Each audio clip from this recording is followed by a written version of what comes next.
నీవు ఒంటరిగా ఉన్నావా? తల్లి తల్లిదండ్రులు లేరా? దిగులు పడుతున్నావా? భయపడుతున్నావా?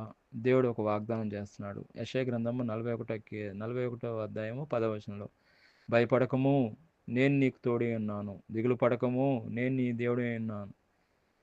నేను బలపర్తును, నీకు సహాయం చేస్తును. నీతిగల దక్షిణ హస్తంతో నేను ఆదుకుందును. ఇక్కడ వాక్యం చూసినట్టయితే, ఒంటరిగా ఉన్నావా? తల్లి లేదా? తండ్రి లేరా? ఎవరు లేరు అనుకున్నావా? బాధపడుతున్నావా? భయపడుతున్నావా? దేవుడు వాగ్దానం, నేను నీకు తోడే ఉన్నాను. ఎవరు తోడు ఉండరండి. దేవుడే మనకు తోడండి. నిత్యము అండి. నిరంతరం ఆయనే మనకు తోడు. దిగులు పడుతున్నావా? దిగులు పడద్దు. నేను నీ దేవుడై ఉన్నాను అంటున్నాడు దేవుడు. నేను బలపరుతున్నా అంటున్నాడు. నీకు సహాయం చేస్తా అంటున్నాడు. నీతిగల దక్షిణహస్తంతో నేను ఆదుకుంటా అంటున్నాడు. ఎంత ఎంత దేవుడు ఒక దక్షిణ హస్తము నీకు తోడుగా ఉంటుంది. నీతి హస్తం ఆయన నీకు తోడుగా ఉంటుంది. కాబట్టి దేవుడు నీకు తోడుగా ఉన్నాడు.